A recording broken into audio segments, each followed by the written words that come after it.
आज के स्वाध्याय के क्रम में हम सुनेंगे परम पूज्य गुरुदेव द्वारा रचित भारतीय संस्कृत का मूल गायत्री मंत्र। इस विषय पर आइए हम लोग श्रवण करें परम पूज्य गुरुदेव का लेख। परम पूज्य गुरुदेव बोलते हैं और उन्हीं का लिखा हुआ आप मिलकर के सुनते हैं। गायत्री मंत्र हमारे साथ साथ ओम भूर्भुवः स्वः तत्सवितुर्वरेण्यं भर्गो देवस्य धीमहि धियो यो नः प्रचोदयात्।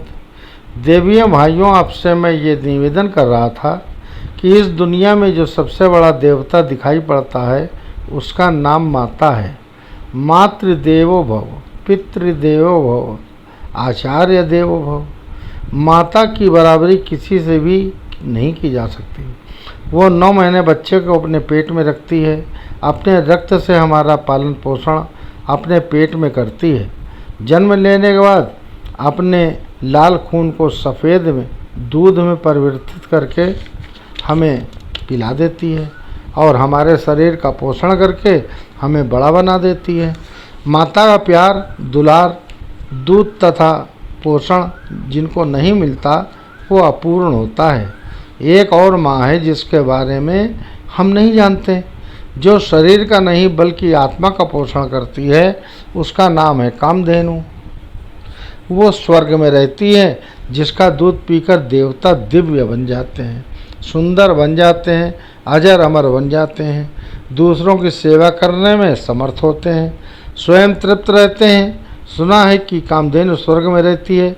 स्वर्ग में मैं गया भी नहीं हूँ, उसके बाबत मैं कैसे कह सकता हूँ, परंतु एक कामधेनु की बाबत हम बतलाना चाहते हैं जो स्वर्ग में लोगों को फ़ायदा पहुँचा सकती है। उसका नाम गायत्री है। उसी का नाम ऋतंबरा प्रज्ञा है। दूरदर्शिता, विवेकशीलता, विचारशीलता भी है, जिसको हम भारतीय संस्कृत की आत्मा कह सकते हैं। बीज छोटा सा होता है, परंतु फलों का, फूलों का, सभी का गुण उस छोटे से बीज में सन्निहित होता है। छोटे से शुक्राणु में बाप दादा का, पीढ़ियों का गुण समाया रहता है। इसी तरह जो भी संसार का दिव्य ज्ञान, विज्ञान है, वो इस छोटे से गायत्री मंत्र के अंदर समाविष्ट है। 24 अक्षरों वाले बीज में विद्यमान है। ब्रह्मा जी ने जब सृष्टि का निर्माण की योजना बनाई तो उन्होंने सोचा कि ज्ञान एवं विज्ञान के बिना इस सृष्टि का निर्माण कैसे हो सकता है। उन दोनों को प्राप्त करने के लिए कमल के फूल पर बैठकर बतलाते हैं कि उन्होंने 1000 वर्ष तक तप किया। वो कौन सी साधना थी? वो गायत्री मंत्र की उपासना एवं साधना थी। जो सफलता एवं सामर्थ्य उन्हें प्राप्त हुई वो कौन सी थी? वो मित्रों गायत्री मंत्र की थी, जिसे उन्होंने प्राप्त किया था। ब्रह्मा जी ने उस गायत्री मंत्र को 4 टुकड़ों में बांटकर 4 वेदों का निर्माण कर दिया। ओम भूर्भुवः स्वः से ऋग्वेद बना। दूसरा तत्सवितुर्वरेण्यम से यजुर्वेद बनाया गया। भर्गो देवस्य धीमहि से सामवेद बनाया गया और धियो यो नः प्रचोदयात् से अथर्ववेद बनाया गया। वे वेद जो हमारे सारे के सारे धर्म एवं संस्कृत के बीज हैं, इन चारों के चारों वेदों में वेद माता गायत्री का ही वर्णन है। वेद उनसे ही पनपे हैं, उसी गायत्री मंत्र का जिसका हम प्रचार करते हैं, जिसके लिए हमने अपना जीवन समर्पित कर दिया। वो शानदार बीज मंत्र है। ब्रह्मा जी ने तप करके इसके द्वारा सृष्टि को बनाया। इसका तत्व दर्शन एवं व्याख्यान सर्वसाधारण की समझ में नहीं आएगा। ये समझकर ऋषियों ने गायत्री मंत्र के 24 अक्षरों से भगवान के 24 अवतारों की तुलना की। एक एक अवतार गायत्री मंत्र के एक एक अक्षर की व्याख्या है। गायत्री मंत्र का स्वरूप, सामर्थ्य क्या है, उसका जीवन में उपयोग किस परिस्थिति में हम किस तरह करें, ये जानकारी देने के लिए ऋषियों ने 24 अवतारों की रचना की तथा 24 पुराणों का निर्माण किया। भगवान दत्तात्रेय के 24 गुरु थे। ये गायत्री मंत्र के 24 अक्षर से ही उनको ज्ञान मिला था। महर्षि वाल्मीकि को वाल्मीकि रामायण में 24,000 श्लोक हैं। उसमें उन्होंने गायत्री मंत्र के एक एक अक्षर का संपुट लगाकर व्याख्या की है। श्रीमद् भागवत में भी इसी गायत्री मंत्र के संपुट लगा करके श्लोक बनाए गए हैं। परम धीमहि यानी कि इसमें धीमहि की ही व्याख्या है। देवी भागवत पूर्ण रूप से गायत्री मंत्र की ही व्याख्या है। भारतीय संस्कृत के अंतर्गत आपको जो भी दिखाई पड़ता है वो वास्तव में विशुद्ध रूप से गायत्री मंत्र का ही वर्णन है। ये बहुत शानदार है। ऋषियों ने इसकी महत्ता उपयोगिता समझी तथा उन्होंने सभी लोगों से कहा कि आप सब कुछ भूल कर जाना, परंतु इस माता को मत भूलना।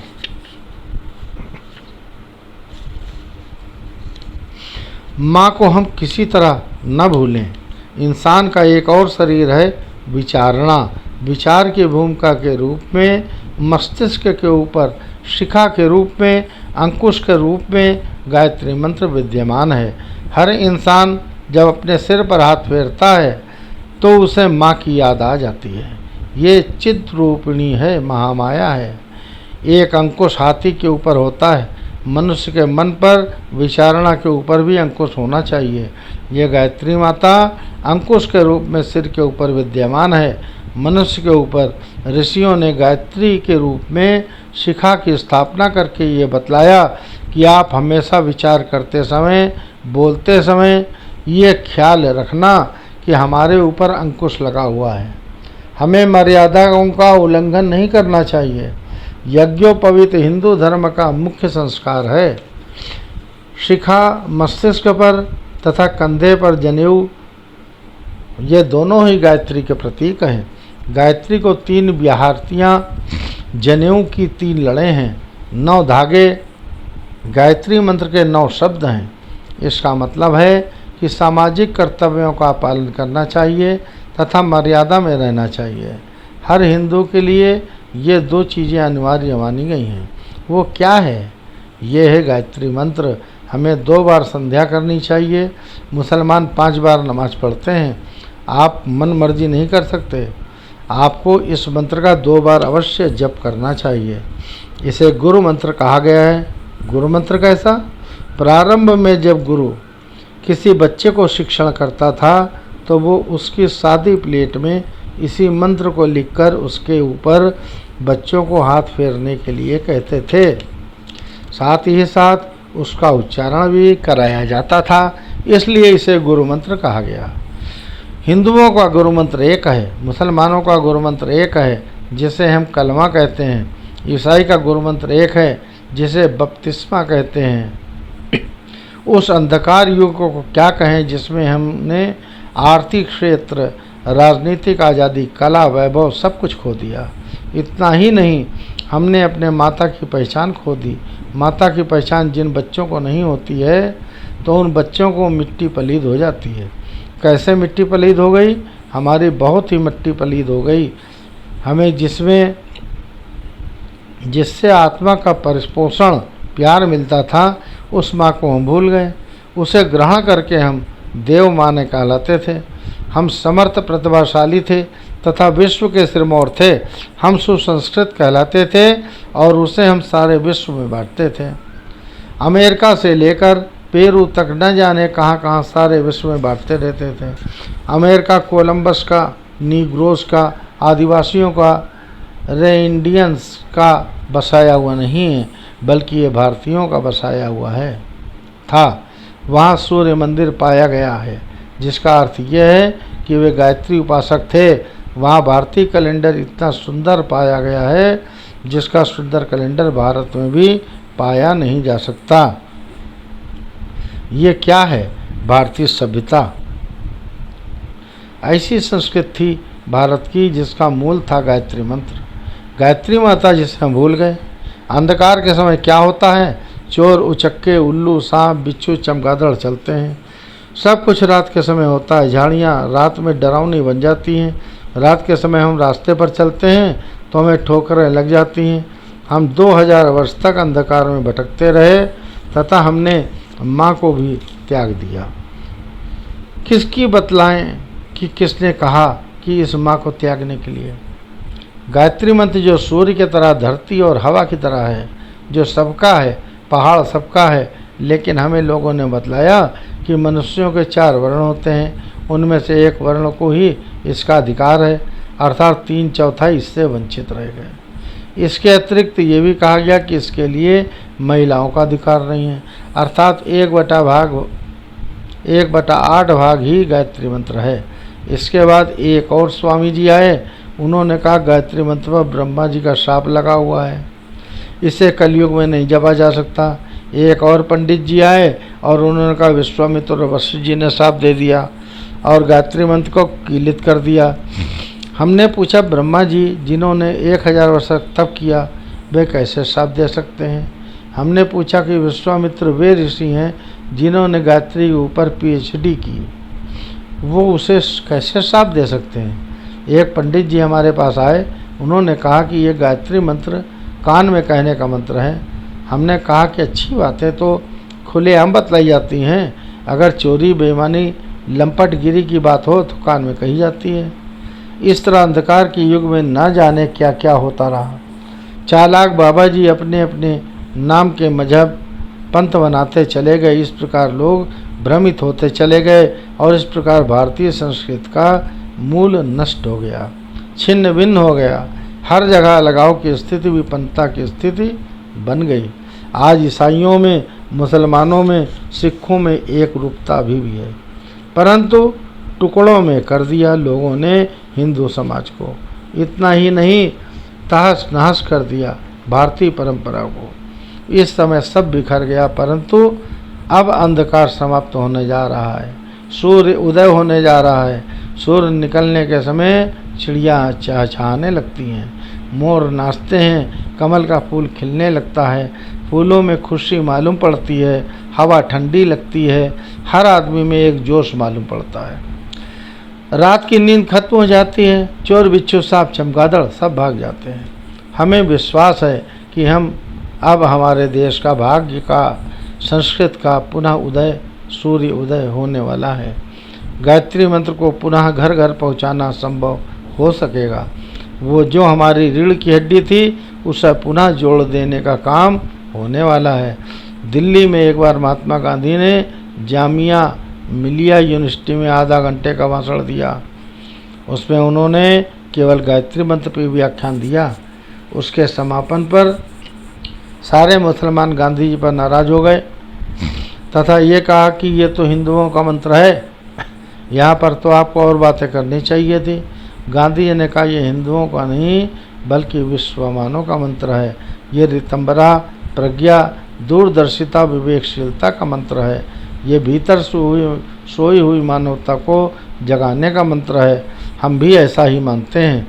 हमें ऐसा मालूम पड़ता है कि हमने खोई हुई संस्कृति को पुनः पा लिया है। ऐसा लगता है कि सांप की मणि जो खो गई थी उसे पा लिया है। हमने सुना है कि किसी हाथी के सिर पर गजमुक्ता रहता है।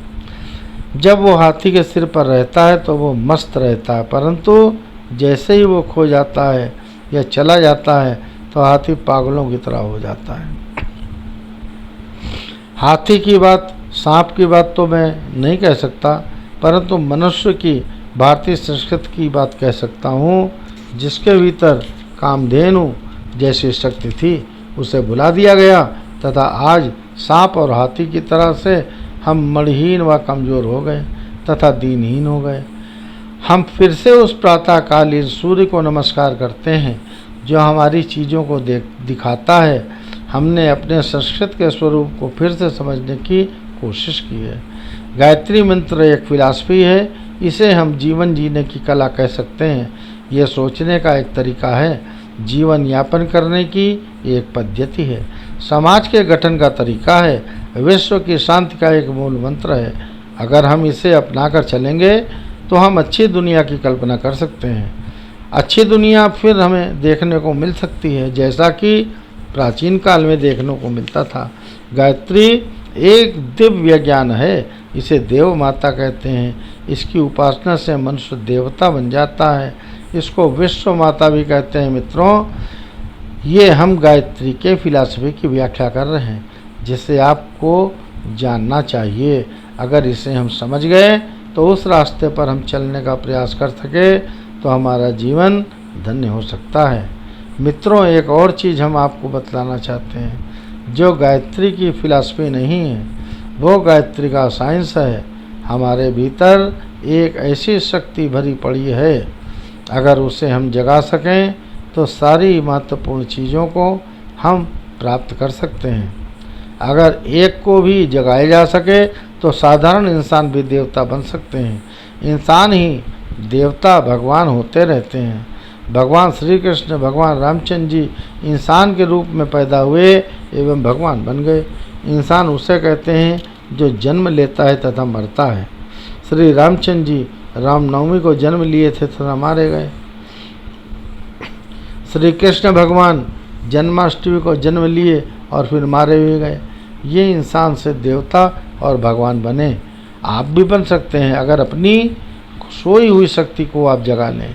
इंसान के भीतर ऐसी शक्ति भरी पड़ी है, अगर आप उसे जगा सकते हैं तो आप ऋषि बन सकते हैं, ऋषि बन सकते हैं, महामानव बन सकते हैं, जॉर्ज वाशिंगटन हो सकते हैं, गांधी हो सकते हैं, नेपोलियन, विवेकानंद हो सकते हैं। गायत्री मंत्र की इसी महानता के कारण हमने गायत्री उपासना के द्वारा गायत्री की फिलॉसफी को जन जन तक पहुंचाने का प्रयास किया। ये गायत्री की साइंस है। हमने अपने जीवन में गायत्री की फिलॉसफी तथा गायत्री का साइंस दोनों को समझने का प्रयास किया और प्रयास में सफलता प्राप्त की है। उसके बाद आप लोगों के सामने हाजिर हुआ हूँ, ताकि आप लोग भी उसकी फिलॉसफी तथा साइंस को बतलाएं। अगर इस रास्ते पर आप चलेंगे तो आप अपना भौतिक तथा आध्यात्मिक दोनों के दोनों जीवन बड़े शानदार बना सकते हैं। दोनों ही जीवन हमारे लिए आवश्यक है। आध्यात्मिक जीवन हमारा प्राण है तथा भौतिक जीवन हमारा शरीर है। इन दोनों का महत्व है। अगर दोनों अलग हो जाएंगे तो हम मृत बन जाएंगे। अतः हमें दोनों को मिलाकर चलना होगा। गायत्री मंत्र वो महामंत्र है जो मनुष्य की दोनों तरह की उन्नति करने में समर्थ है। मैं चाहता था कि आप लोगों को भौतिक आध्यात्मिक उन्नति करने का मौका मिल जाए। साथियों, गायत्री मंत्र के बारे में हमने सब कुछ बतला दिया है। गायत्री मंत्र की उपासना, अनुष्ठान सब बतला दिए हैं। इस प्रकार हमने सब बतला दिया है, लेकिन जो वजनदार चीज़ें अभी तक आपको नहीं बतला पाया हूँ, वो है गायत्री माता की विशेषता। वह क्या विशेषता है? बच्चे को कीमती चीज़ें माँ नहीं देना चाहती, क्योंकि उसकी पात्रता नहीं होती है। अगर ये चीज़ आपको मिल जाएगी तो आप उसका क्या करेंगे? इसका जवाब हमें दीजिए। देवताओं का वरदान अय्याशी के लिए, मज़ा उड़ाने के लिए नहीं, शराबखोरी के लिए नहीं, ये किसी खास काम के लिए मिलता है। अगर आपको देवताओं से वरदान प्राप्त करना है तो आप उसकी बिरादरी का बने। अध्यात्म के रास्ते पर चलना चाहते हैं, देवताओं से कुछ प्राप्त करना चाहते हैं, तो आपको मैच्योर होना पड़ेगा। उसके बिना काम नहीं बनेगा। मैच्योर किसे कहते हैं? जो अपनी जिम्मेदारी को समझता हो। आप अपनी जिम्मेदारी समझते हैं या नहीं? आप अगर जिम्मेदारी समझते हैं तो आपका चरित्रवान होना जरूरी है, चिंतनशील होना आवश्यक है, तब आप मैच्योर कहे जाएंगे। आप भी जिस दिन मैच्योर हो जाएंगे, अपनी जिम्मेदारी समझने लगेंगे, अर्थात ये मानवीय जिम्मेदारी होगी। आपके साथ इंसानियत के फ़र्ज जुड़े हुए हैं, अतः आपको एक अच्छा नागरिक होना चाहिए, आपको चिंतनशील होना चाहिए, आपको अपने फ़र्ज एवं कर्तव्यों से जुड़ा होना चाहिए। आप जब सज्जन शरीफ होंगे तभी आप आध्यात्मवादी बन सकते हैं।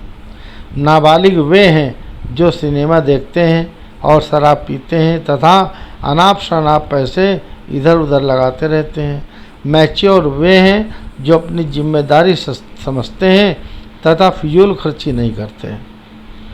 आध्यात्मिकता जीवन जीने की शैली का नाम है, जादूगरी का नाम नहीं है, जैसा कि आप समझते हैं। अगर जादूगरी सही होती तो इसे दिखाने वाले रास्ते पर भीख नहीं मांगते, वो तो करोड़पति हो जाते। अध्यात्मवादी वो है जो ये समझता है कि हमें प्राप्त चीज़ों को कहाँ खर्च करना है और किस प्रकार खर्च करना है। यह गायत्री मंत्र की विशेषता है, जिसके आधार पर हमारे मंत्र सफल होते चले गए तथा हम भी प्रगति की ओर बढ़ते चले गए। हमने गायत्री मंत्र की उपासना पूरी श्रद्धा निष्ठा के साथ 24 साल केवल जौ की रोटी एवं छाछ खाकर की। हमने इन दिनों में ये नहीं जाना कि गेहूँ किसे कहते हैं, नमक एवं शक्कर किसे कहते हैं। हमने गायत्री मंत्र की उपासना अवश्य की, परंतु हमारे बांस तथा हमारे बीच एक एग्रीमेंट, हमारे बॉस और हमारे बीच एक एग्रीमेंट है। क्या एग्रीमेंट है? पहला यह कि आप नेक इंसान की तरह जीवन जीने का प्रयास करेंगे। हमने नेकी तथा शराफत के आधार पर जीवन जीने का प्रयास किया। हमने ब्राह्मण तथा संत की तरह जीवन जीने का प्रयास किया। ब्राह्मण किसे कहते हैं? जो किफ़ायत सारी जीवन जीता है। संत किसे कहते हैं? जो दयालु होता है, जिसके हृदय में करुणा एवं दया होती है, जो दूसरों के दुख को समझते हैं, दूसरों के दुखों को मिटाने के लिए जिसके मन में उमंगें उठती हैं, उसे संत कहते हैं। ब्राह्मण एवं संत भगवान से बड़े होते हैं। नारद भगवान से भी बड़े थे, उनको बहुत अधिकार प्राप्त थे। महर्षि श्रृंगी ने पुत्रेष्ट यज्ञ कराया था, उसके कारण 4 पुत्र राम, लक्ष्मण और भरत शत्रुघ्न पैदा हुए। संत ब्राह्मण की शक्ति बहुत महान होती है, वो भगवान से बड़े होते हैं। इसे ब्राह्मण जीवन एवं संत जीवन कहते हैं, अर्थात चरित्रवान जीवन एवं उदार जीवन। आप ब्राह्मण हैं कि नहीं ये मैं नहीं जानता। बहुत सी जात के ब्राह्मण हैं, परंतु वे जूते का व्यापार करते हैं।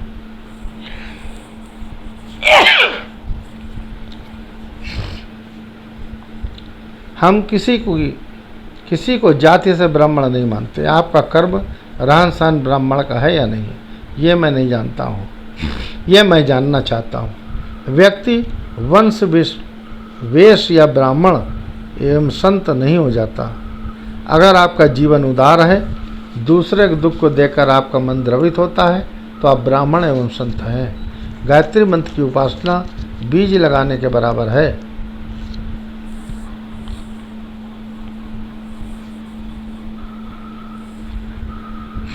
परंतु बीज लगाने के बाद उसमें पानी डालना पड़ता है, बिना इसके वो फलेगा फूलेगा नहीं। आप किसान हैं तो बीज लगाइए, खाद डालिए एवं पानी लगाइए। आप मनुष्य हैं तो आपको भोजन के साथ पानी एवं हवा भी चाहिए, इसके बिना आप जिंदा नहीं रह सकते हैं। भजन आप करते हैं तो इसके साथ 2 चीज़ें जुड़ी हैं, चरित्रवान जीवन, ब्राह्मण, और संत जीवन, जो खाता नहीं खिला देता है, झरना पानी देता रहता है और ऊपर से उसे पहाड़ों से पानी मिलता रहता है। बादल बरसते रहते हैं, पुनः धरती से उड़कर बादल बनते हैं। नदियाँ अपना पानी समुद्र को देती हैं, उससे बादल बनते हैं और वो धरती को देता है। धरती नदी को, नदी समुद्र को देती है। ये क्रम चलता रहता है, इसे कोई तोड़ नहीं सकता। गायत्री उपासना के 3 चरण होते हैं, यानी कि 3 फायदे हैं। हमने तीनों फायदे उठाए हैं। आत्मसंतोष, यानी आत्मा हमारी बहुत प्रशंसा करती है। दुनिया आपकी प्रशंसा करे तो आपको क्या फ़ायदा है? जीवात्मा अगर प्रशंसा करे तो आपको फ़ायदा होगा। इसी का नाम है आत्मसंतोष।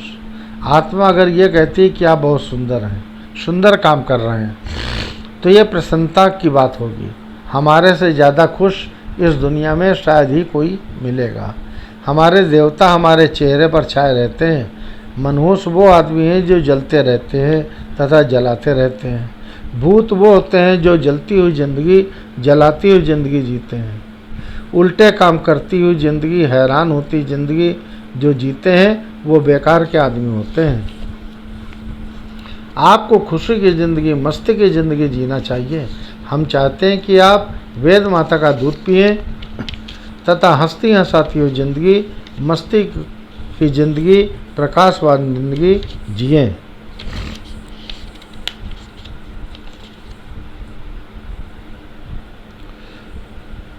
आपका रास्ता खुला है, एक रास्ता सिद्धि का है और एवं सम्मान का है।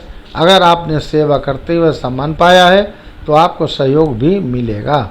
हम हर जगह जाते हैं तो हर जगह सहयोग भी पाते हैं तथा सम्मान भी पाते हैं। आप भी पा सकते हैं। गांधी जी ने सहयोग भी पाया था, सम्मान भी पाया था। विनोबा ने भी दोनों चीज़ें पाई। जनता जिनको सम्मान देती है उनको सहयोग भी देती है। आपको अपनी बीवी ने, बच्चों ने भी सहयोग नहीं दिया है। हमें तो उन लोगों ने सहयोग दिया है जो ना हमारे मित्र है, ना बेटे हैं, ना रिश्तेदार। क्यों बरसता है ये सब? क्योंकि हमने अध्यात्म को अपने जीवन में अपनाया है। हम एक निष्ठ हैं, हमने एक इष्ट बना कर रखा है। पर आपने तो शंकर जी, गणेश जी, न जाने कितनों को इकट्ठा कर लिया, पर अपना इष्ट एक भी न बना सके। हमारा सहयोग जनता ने किया, हमारा सहयोग जीवात्मा ने दिया जो अंदर बैठा है। हमको संतोष मिला।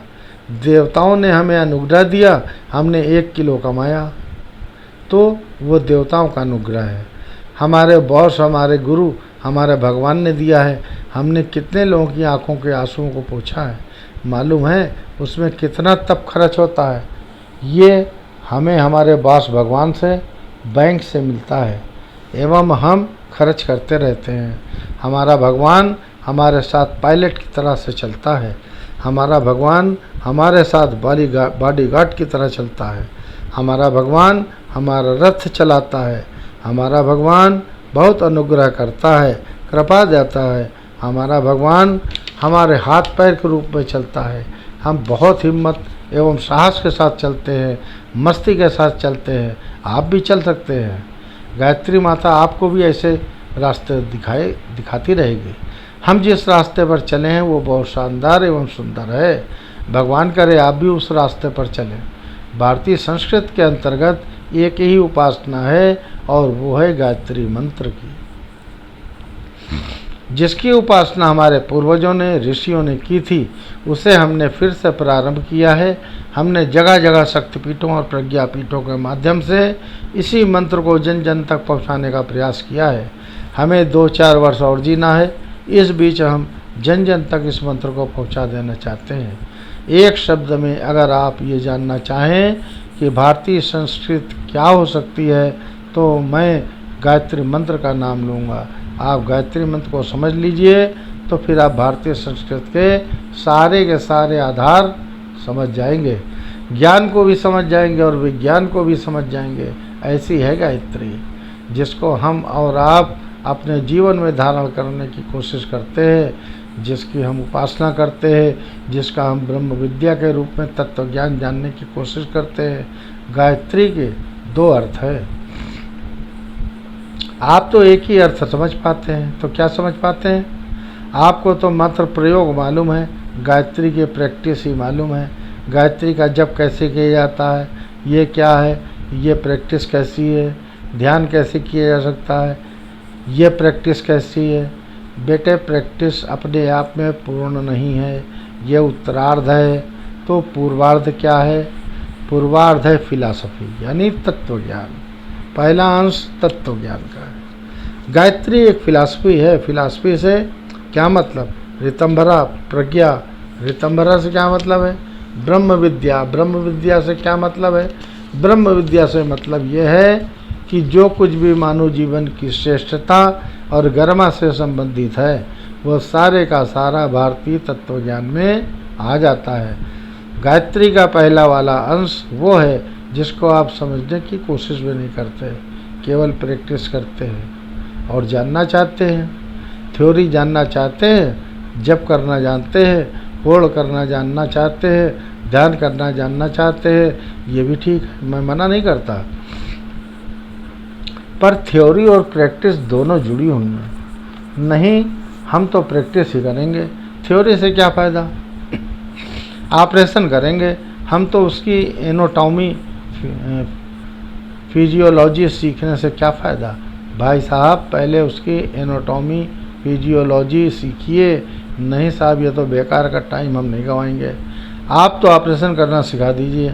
बेटे, आपको शरीर की संरचना मालूम नहीं है, टिश्यूज कैसे होते हैं, सेल कैसे होते हैं, अमुक चीज़ कैसी होती है। बिना इस जानकारी के आप ऐसे ही करेंगे ऑपरेशन, पेट को चीरे डालेंगे, सुई धागे से सी डालेंगे, तो आप भी मरेंगे और वो भी मर जाएगा जिसकी आप चीरफाड़ करेंगे। पहले आप एनाटॉमी और फिजियोलॉजी वगैरह सीखिए। गायत्री का तत्व ज्ञान भी उतना ही ज़्यादा महत्वपूर्ण है जितना कि उसका प्रयोग, जितना ही उसका व्यवहार। लोगों ने व्यवहार करना सीखा है, 24,000 का जप करना सीखा है, ध्यान ऐसे जप ऐसे करना चाहिए। बेटे, ये प्रयोग वाला हिस्सा है। फिलॉसफी वाला पक्ष और भी शानदार है। और जो कुछ विज्ञान और विज्ञान की धाराएं हैं, ये दोनों धाराएं गंगा यमुना के तरीके से मिलती हैं। इसलिए गायत्री के दो नाम दिए गए हैं, एक नाम है गायत्री और एक का नाम है सावित्री। सावित्री किस हिस्से को कहते हैं? सावित्री उसे कहते हैं जो विज्ञान वाला भाग है। वैज्ञानिक प्रयोग के लिए सावित्री का महत्व है। जब भी आपको जप करना पड़ेगा, ध्यान करना पड़ेगा, उपासना करनी पड़ेगी, अनुष्ठान करना पड़ेगा, तो आप मन स्मृति में पढ़ डालिए। इसके प्रयोग के पक्ष में जहाँ कहीं भी गायत्री के प्रयोग हुए हैं, उस सारे के सारे प्रयोग को सावित्री के नाम से पुकारा गया है। मनुस्मृति में हर जगह जहाँ कहीं भी सावित्री का जिक्र आया है, गायत्री का जिक्र नहीं है। प्रयोग में केवल सावित्री काम आती हैं। और गायत्री किस काम आती है? गायत्री ब्रह्म विद्या है। चिंतन जिसको कहते हैं, फिलॉसफी जिसको कहते हैं, विचारणा जिसको हम कहते हैं, ये सारे का सारा पक्ष गायत्री का है। इसके ज्ञान और विज्ञान दोनों पक्ष हैं। जिसको हम समझ पाएँ तो गंगा और यमुना दोनों की धारा की तरीके से मज़ा आ जाए। इनके मिलने से जिस तरह से त्रिवेणी बन जाती है, उसी तरीके से दोनों को मिलने से त्रिवेणी बन जाती है। दो चीज़ों को मिलाने से तीसरा रंग बन जाता है। दोनों चीज़ों, दोनों तारों को जब हम मिला देते हैं तो एक नई चीज़, एक नई धारा पैदा हो जाती है।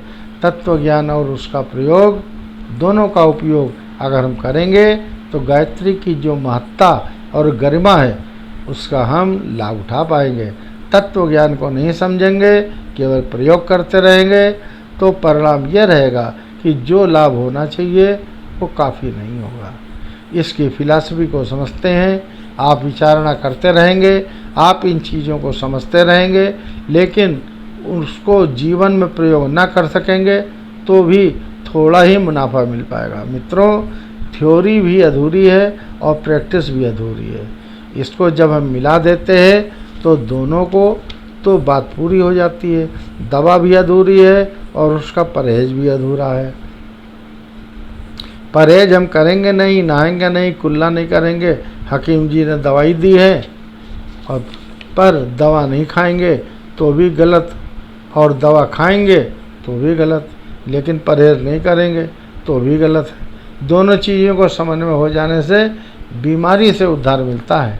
गायत्री मंत्र की जो सामर्थ्य और शक्ति ऋषियों और शास्त्रानों ने बताई है, वो इस बात पर टिकी हुई है कि आप उसकी फिलॉसफी को भी समझें और प्रैक्टिस को भी समझें। दोनों को मिला देने से गायत्री मंत्र समर्थ हो सकता है और उसके बारे में जो महिमा और गरिमा बताई गई है उसका साक्षात्कार करने में हम और आप समर्थ हो सकते हैं। ये दोनों काम नहीं करेंगे तो आपको शिकायत ही हो सकती है कि हमको लाभ नहीं मिला। आप उसकी फिलॉसफी को भी समझिए, उसकी शिक्षा और प्रेरणा को भी समझिए। जीवन में हमारे किस तरह से उसके आदर्शों और सिद्धांतों का समन्वय होना चाहिए, ये भी समझ लीजिए। ओम शांति शांति शांति। बोलिए परम पूज्य गुरुदेव की जय। बोलो वंदनीय माता जी की जय। बोलिए गायत्री माता की जय। भाइयों बहनों, आपको सादर नमस्कार। इस स्वाध्याय को सुनने के लिए इसी तरीके से परम पूज्य गुरुदेव के लेख और भी समय समय पर हम सुनाते रहेंगे। अगर आपको अच्छा लगा हो तो इसे लोगों में शेयर करें, कमेंट्स करें और लाइक ज़रूर करें। सभी भाई बहनों को प्रणाम, धन्यवाद।